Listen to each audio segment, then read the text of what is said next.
Stretched and Plowed by the Firefighter. First Time Gay. Written by Karl Cumin. Narrated by John York.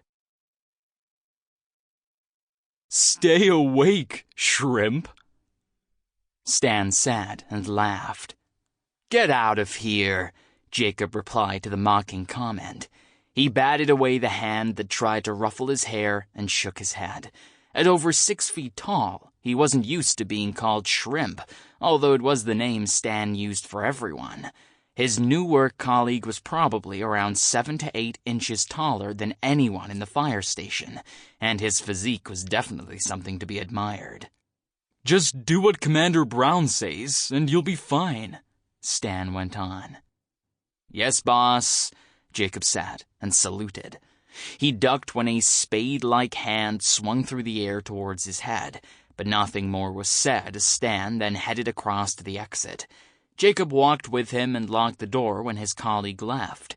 A glance at his watch showed it was 9 in the evening, and the quietness in the station unnerved him slightly when he looked around. In truth, it was more than silence that unsettled him, but he quickly turned his mind away from the thought that reared up. He walked away from the exit to head for the offices at the back of the station and came to a stop when he got to a door. Just take it easy, he told himself. He took a few deep breaths before knocking on the door and opening it to see the fire chief sitting behind a large desk in the room. Commander Brown's gaze came up from the papers in front of him, and Jacob was again taken by just how good-looking a man his new boss was. He'd thought it during his interviews, and was sure the spark of something between them was more than just his imagination.